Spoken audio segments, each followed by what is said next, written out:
Bismillahi walhamdulillahi salatu wassalamu ala rasulillah amma ba'd rabbi shrah li sadri wa yassir li amri wahlul 'uqdatam min lisani yafqahu qawli.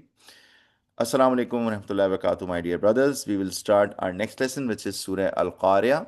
It has 11 ayahs. Quick introduction: this surah is believed to be revealed in Makkah in terms of its order. It's 101. It is introducing the day of resurrection, and telling us about the description of that day and how the evil people or the bad people who are not following the guidance, they will be punished by Allah subhanahu wa ta'ala. So let's go through it. A'udhu billahi minash shaitanir rajim. I seek refuge in Allah subhanahu wa ta'ala from shaitan, the outcast, the cursed one. Bismillahir Rahmanir Rahim. In the name of Allah subhanahu wa ta'ala, the most gracious, the most merciful. Ayah number 1, Surah Al Qa'riah.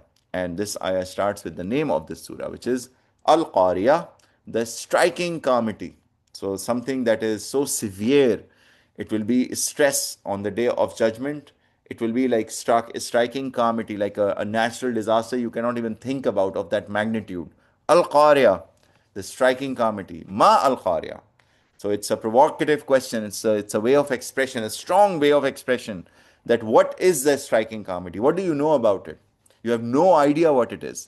What is the striking calamity? Wama adraka mal qariya. Again, re-emphasis on the question. And what will you make know of the striking calamity? What do you really understand of the striking calamity? Now the next ayahs will try to explain us what it is. But in order to really feel it and the real pressure of that day, we cannot even imagine what will it be.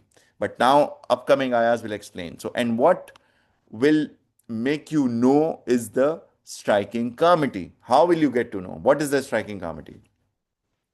Yawma yakunu nasu kal farashil mabsus. The day the mankind will be like scattered moths. We will be coming out of our graves and running here and there like scattered moths, like without any orientation. We will not know. We have no clue. And people will be just running here and there, running here and there.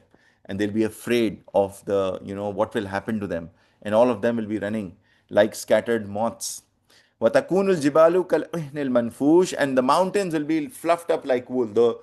The symbol of strength. Mountains are strong, they are big, they are huge, they are holding the earth, they have some weight.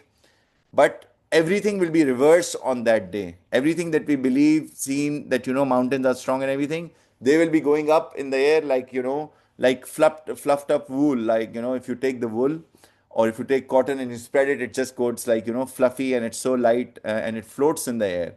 So similarly, the mountains will be floating in the air, and they will be like, fluffed up wool. All their strength will be gone by the instruction of Allah subhanahu wa ta'ala. فَأَمَّا مَنْ ثَقُلَتْ مَوَازِينُهُ.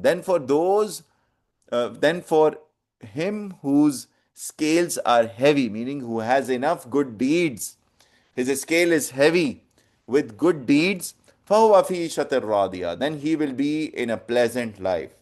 He would have succeeded. He would be in a pleasant mode. He won't be, afraid. He would be under the blessing of Allah subhanahu wa ta'ala. وَأَمَّا مَنْ خَفَّتْ مَوَازِينُهُ. But as for him whose scales are light with good deeds, and he has more sins with him, who has not done a good deed, فَأُمُّهُ هَاوِيَةٌ. His abode will be the pit, meaning the fire pit, which is the hellfire. May Allah subhanahu wa ta'ala protect us from hellfire. وَمَا أَدْرَاكَ مَا هِيَ. So now, what do we understand from the Haviya? So, فَأُمُّهُ Haviya, his abode, his place, his resting place will be the pit, which is Haviya. وَمَا أَدْرَاكَ مَا هِيَ. And what will you make of what it is? What is the meaning of Haviya? Narun Hamiya, a fire that is intensely hot.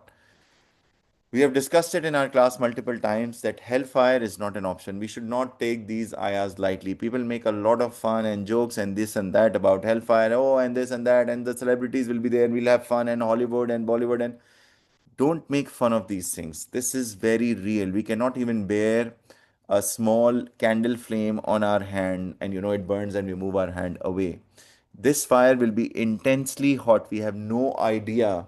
So this is not even an option, going into hellfire. Some people say, oh, we are Muslims and this and that, and we'll just go in for a few days and we'll be, purified there, and we'll come back to Jannah. Hellfire is not an option even for a tenth of a second. We cannot bear it. So we have to make sure that we continuously seek forgiveness from Allah subhanahu wa ta'ala, ask protection from hellfire, and seek Jannah from Allah subhanahu wa ta'ala. So the one action that we'll take from this surah is we should recite this supplication in the morning and the evening. May Allah SWT protect us from hellfire, which is Allahumma ajirni minan nar. O Allah, protect me from hellfire. We have repeated this supplication multiple times during our lessons, and it's so important that it doesn't matter how many times we repeat it. We just have to continuously see this as a reminder for ourselves in the morning, in the evening, after Fajr prayer, after Maghrib prayer. Please make sure that you're reciting this. And in the Sunnah of the Prophet, we get to see that it should be recited 7 times. Allahumma ajirni minan nar, Allahumma ajirni minan nar, Allahumma ajirni minan nar, Allahumma ajirni minan nar, Allahumma ajirni minan nar, Allahumma ajirni minan nar, Allahumma ajirni minan nar. 7 times. It's a very small supplication. Please remember it and recite it with your heart. Imagine, imagine the day of judgment, or some of us are being thrown into hellfire and we are just about to go in there forever. It's not an option. Just imagine that time. But that time would be too late. Today is the time that we can recite. Today is the time we can ask for forgiveness. Today is the time we can correct our actions. Today is the time we can do good deeds. Today is the time we can stop ourselves from sins, or that dirty video, or that image, or that talk, or that party, or that, or anything that is drawing you away from Allah subhanahu wa ta'ala or Islam. Right now is the time before our death that we can correct our lives. So let's do it and continuously pray this supplication. Allahumma jinni minan nar. We will move on to the final lesson of today.